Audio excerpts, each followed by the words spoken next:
Well, this free agency has been an interesting one, eh? In a slew of questionable decisions, medium ripples of signings that aren't the most dramatic things we've ever seen, and the first ever 6-team NBA trade, I think it's high time we shake up that Etch-a-Sketch and discuss some of the newly formed landscapes of the NBA, the rookies coming into these renovated homes, and determine what moves at draft night are hindsight not too bad, and some that aged like a fine peach yogurt sitting on the curb of a hot summer's day. Before we get too ahead of ourselves, I want to preface something. These are all compiled thoughts after going over the theoretical fits and situations these players are finding themselves in. I don't have a crystal ball for any more moves that would potentially fuck up the trajectory of these takes, so as of right now, take this as a temporary gospel.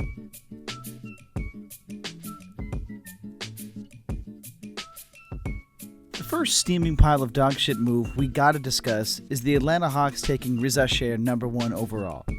To their credit, they couldn't get Alex Sarr into a Hawks workout uniform, and they were really struggling to get other top recruits to have shoot-arounds with him, but the last time I checked, and I may just be a silly little uninformed guy on this one, but since when have players had such leverage to not get selected by the team taking them?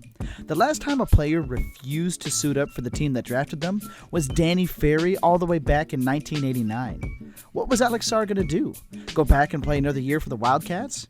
Worst case scenario, you have his draft rights for a whole year and you can move his rights for another player and potentially more future draft capital. Best case scenario, you have an all-defensive caliber player who would be ridiculously active as an off-ball threat for Trey to orchestrate, and not to mention an anchor for their team going forward, which they've sorely lacked. But let's talk about why the swing at Zachary Reza Shaher is such a miss. Not just because his name isn't Alex Sarr, but because the immediate problems Atlanta was facing aren't solved by taking him #1. For starters, the Hawks' post-DeJounte era are in desperate need of a lockdown big who can erase the mistakes that their pylon of a point guard creates, and someone who could eventually be the 1-2 punch that Trey has never really had throughout his career. Instead, they end up taking the Harrison Barnes, Tobias Harris, Mike Miller, Dollar General Michael Porter Jr., #1 overall, and I don't really see the insane upside some people see in him. I have no doubts that he'll have plenty of open threes next to Trey.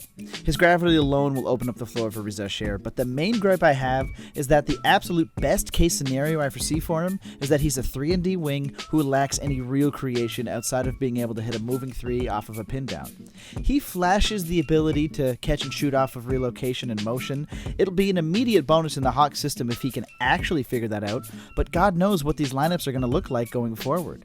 Let's not forget, Jalen Johnson has been looking phenomenal as of late, and I want to call that explosion of production early as I pioneered the fact that Jalen Johnson would be a defensive Swiss Army knife and eventually iron out that jump shot all the way back on June 1st of 2021. So this was the eventual reality of Jalen Johnson. It isn't a shock to me, but I would love it if Atlanta didn't stunt the rest of his growth by sliding him around the depth chart in order to roll out Richarlie's preferred positions. All in all, it's a head-scratcher of a move, but I'll leave my final grade at a B, considering how rough the draft was going to be at the top anyways, and we'll kind of see how he plays out in Summer League. I'm not going to be as harsh on these next few, mostly because they're not in the same tier of stupidity, but they're still fairly head-scratching. What is it with the Detroit Pistons and taking hyper-athletic wings with great defensive instincts, but virtually no jump shot and questionable mechanics that'll never be ironed out? Ron Holland this year. Asor Thompson last year. Stanley Johnson in 2015. All of these guys had insane upside as lockdown defenders and flashed some ceilings that could be met if their jump shots were improved upon and polished to keep defenses honest. We all know what happened with the Stanimal. The jury is still out on the Thompson twin. It hasn't been long enough for them to decide, but come the fuck on. How many times are we going to try this experiment? With the wings available and potential reaches to be had, they settle for the pick that was virtually the badge of run that shit back because it's a redundant pick next to Thompson. I know, there's no such thing as too much defense, but the absolute lack of spacing this Detroit team has is sickening. A lineup of Cade, Ivy, Thompson, Holland, Duran is deplorable in the modern NBA, and I have no idea how Detroit is going to fix this dumpster fire of a team. I think an even bigger miss is Tijan Salon going to the Hornets with the 6th pick. Okay, hold your horses, Charlotte fans. I get it. He's one of the most tantalizing raw prospects we've seen in a while, and sure, maybe in 5 years he'll be something super cool next to potentially Brandon Miller and LaMelo, but come on, at 6? Jesus, you could convince me Cody Williams or Dillingham would have made more sense here, and I wouldn't put up much of a fight. You selected Solon purely off of potential, and I get that, but he is as raw as they could possibly come. He's got shades of a 60 overall brown shirt that's just started playing basketball.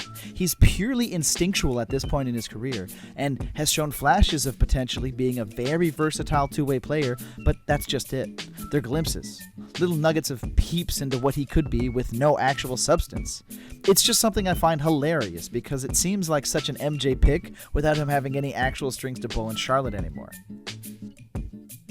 The last little nitpick thing I had with this draft and its shake day decisions was the Spurs trading away Rob Dillingham. You have acquired the point god of mentors who could have been the perfect guy to teach Castle and Dillingham how to run an offense together. A perfect blend of defensive versatility, athletic threats at the rim, and perimeter creation that paired next to Wemby. It's like hot chocolate and marshmallows. Like Converse and high-top socks. Like putting strawberry jam on your cream cheese covered 4-cheese bagel. Did I lose you with that one? You get the idea. A match made in heaven. Imagine a lineup, if you will, of Stephon Castle, Rob Dillingham, Devin Vassell, Jeremy Sohan, and Victor Wembanyama. This lineup would be raising a Western Conference Finals banner as soon as 2026, and I'll put my official stamp of approval on that one. Okay, let's pump the brakes on the negativity train and talk about some of the good things to come from the shakeups and renovations, and start talking about some of the mouth-watering changes that have been finalized across the league, and why I'm not labeling them as question marks, but more like exclamation points. First and foremost, I would like to congratulate the Chicago Bulls for finally, and I do mean finally, making the right decisions for once in the past 5 years. By getting off of DeMar, drafting Buzelis, taking on a long-term guy like Giddey, and finally acclimating the rebuild the Bulls have set themselves up for as a nice young team and restructured team for the foreseeable future. I fucking love Buzelis. Probably the biggest steal of the draft at 11, and I have no reservations of calling him my early dark horse for winning Rookie of the Year. Buzelis gives them a hometown hero with probably the most volatile floor-to-ceiling ratio in this entire draft. He's a blend of everything that makes modern wings great, with the drawbacks of being cursed with a slender frame and not-so-broad shoulders. In his time with Elite, he looked like a potential top 5 prospect who talked his shit up and down all of the draft boards, called out number 1 pick Risa Sher, and basically came out and said no one wants to smoke against him one-on-one. That's the kind of player I'd bet the house on. I understand where some people get the Franz comparisons, but that feels lazy, and it kind of phones it in what Buzelis really brings to the table. His positional versatility, understanding the deeper nuances of the game, and ability to float around the floor covering multiple points of attack reminds me more of a Gen Z version of Lamar Odom. If everything comes together for Buzelis, you're probably looking at a multiple-time All-Star that has the drive and grind to be a legitimate second piece on a playoff team. The Thunder managed to do it again, put the sack over the heads of other front offices and swindle their way into another potential superstar falling in their lap. Nikola Topic being a top 3 prospect, falling to 12 for OKC so that they can stash him and essentially integrate him to be that Giddey replacement, but functionally superior, is such a genius move from Presti that I can't even imagine how the rest of the league feels over this one. I couldn't care less about the partially torn ACL, a guy whose entire game revolves around not being more punishingly athletic than his opponents, but rather reading the floor like a 4D game of chess and countering with craft and finesse. He's a potential Goron, but with even bigger measurements and a bag as deep as the Marianas Trench. I have no doubts about Topic being stashed away on this OKC team. It's just another one of those hyperbolic time chamber moves from Sam Presti. Some lesser but shields to be appreciated moves are the Denver Nuggets trading to get their guy for DeRon Holmes II.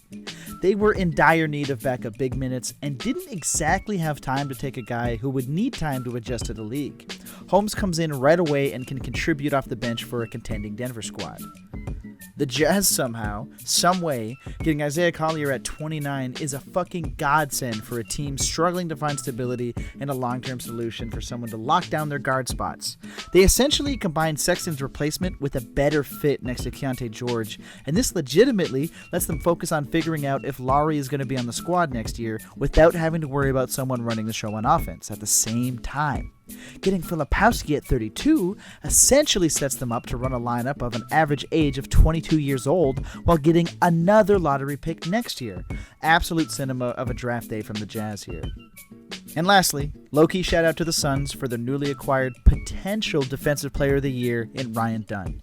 For a team on the verge of implosion, this is a fantastic pick that sets them up for an actual anchor on defense that can provide both rim protection as well as be a point-of-attack defender that mans the second line and stabilizes this shitstorm that is the Suns' depth chart. To put it poetically, the NBA's landscape might not have been rocked by a Category 9 earthquake. The draft selections might not have been juiced to the point where everyone was getting a half chub thinking about trading up. But the glaring questions have been answered, and the points of exclamation have been assigned where the community has seen fit.